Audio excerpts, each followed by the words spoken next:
when y'all in the same session, when y'all Yeah, all sitting writing that together, yeah, that how do one. you sit? How do you sit in this? Everybody had to be ripping their papers up. It's, you talk, man. You talk. Hey, yo, listen, you know what I mean? Back then, you know, me and Ghost super big fans of Nas. Um, you know, because Nas came out a year before us, and me and Ghost had our eye on him because it was like, yo, we always about New York rap niggas anyway. It's like, if you got it, you got it. We seen something in this kid at a young time, and we kind of felt like we knew him. Me, why I really liked him is not only because he was clever, but me and him wore the same hats. You know, he wore the camouflage hat and he wore the fedora. The I call those hats years of experience hats. So I had those same two hats on to protect your neck, and he had those same two hats on when he did the song Halftime.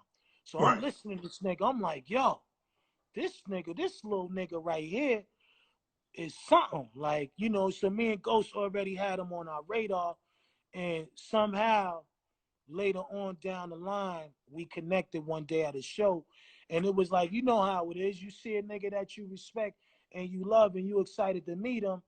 It was like we all was excited. He was excited to see us. We was excited to see him because we was on the same card. Man, got cool. Yo, exchange numbers. Yo, nigga, I'm coming to your hood, nigga. Come to the bridge. Come fuck with you. Yo, come through or whatever, and vice versa. So he came to my hood. I came to his hood, and one thing led to another. We became close and shit, you know, and it was really the Mob Deep at the same time too. We all was in the same, we was all on the same planet at that time, and all of us was coming up. And I always liked Queens niggas rhymes. I don't know, for some reason it was just like Brooklyn niggas was doing their thing, but I was so tired of the whole Brooklyn that it was like it felt refreshing to hear some niggas from Queens get busy. So Queens niggas became niggas that I kept on my radar. But Nas specifically was a dude that we felt was ahead of his time. He was a one-man army. Me and Ghost would talk about him like, yo, you heard that One Love shit? Because you know that One Love shit was leaking. Certain records was leaking that we never got a chance to hear his whole body of work. So when we heard that One Love shit, it was like, yeah, this nigga's one of us. You know what I mean? It's the same kind of nigga. But anyway, like I said, me and Nas became inseparable on friendship level. Come chill, come at the crib. You know what I mean? And next thing you know, I told him, say, yo, nigga, you know, me and Ghost is gonna handle this album with the clan, but I don't really want no features, but the only feature I want is you, nigga. So he was like, for real? I was like, nigga, I want you on this joint. You know what I'm saying? So I didn't know exactly what joint it was gonna be yet, but at the end of the day, I knew that we was gonna carve something out special for him to make his appearance. And you know, RZA, he already knew that we was fucking with Nas on that level. So he was like, yo, tell him to come to the crib or whatever. Yo, make it pop. So I invited him to come out to Staten Island one time, and he pulled up. This was back in the GS Lexus era. He pulled up in a fly gold joint. You know what I mean? At that time, I think I was rocking the SC 400 or something. I had the coupe.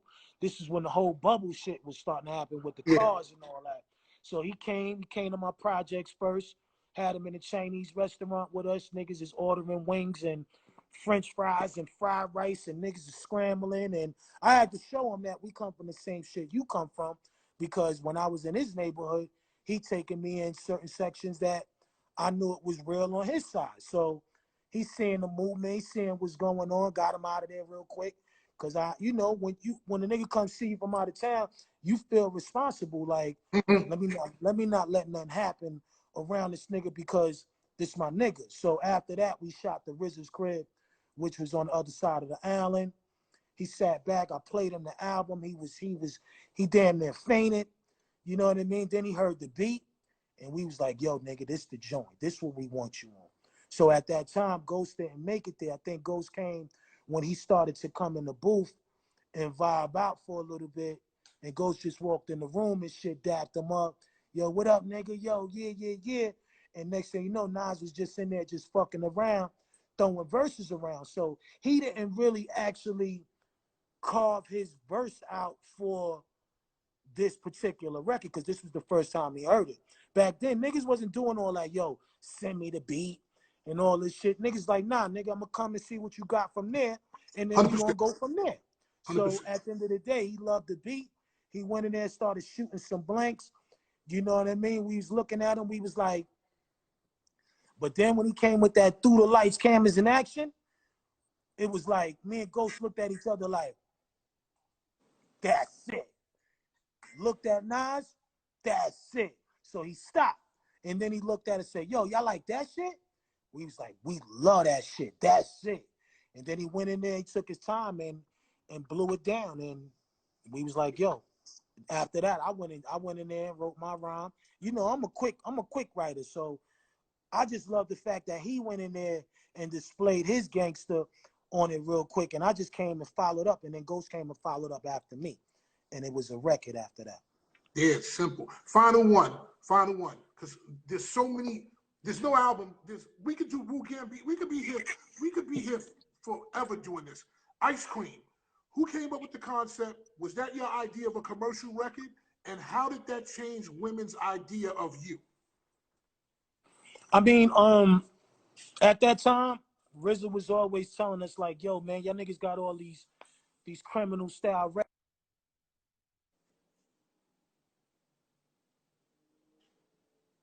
Hold on, y'all. Just wait for him.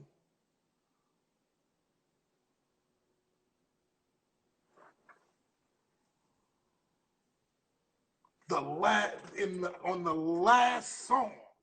You hear me? Okay, back? Yeah, I didn't hear you. You back. Go ahead. All right. So yeah, anyway, like I said, RZA was like, yo, y'all got too many, you know, jungle type of rhymes on there. We need something for the female perspective.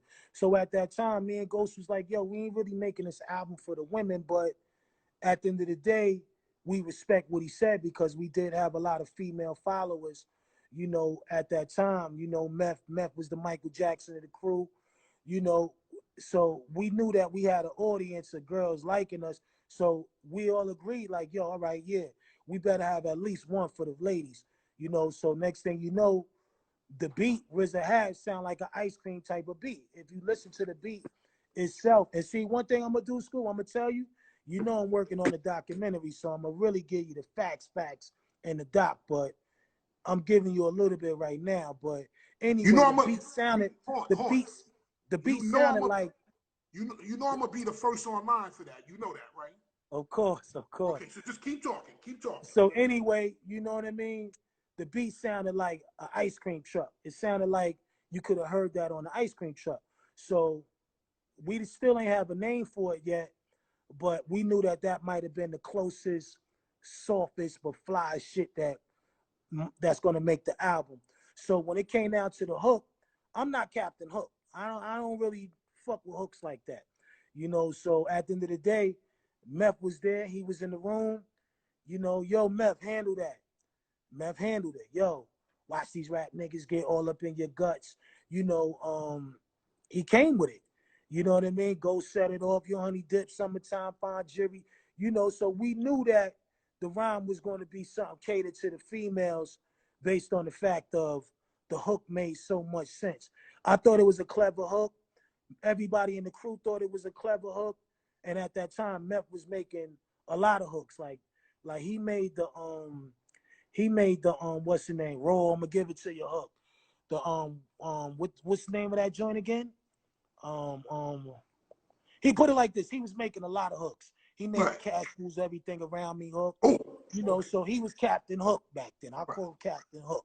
So yeah, he came with the perfect hook and we sealed it off with a kiss after that. And we had our girl record. And that record wound up being one of the top records that I slept on. I ain't gonna front, I slept on it. I knew it was a dope record, but I slept on it. I didn't think it would be one of the outstanding joints that would really highlight the album, but it did its thing. It did its thing. I'm gonna leave you on this note. Fatman Scoop.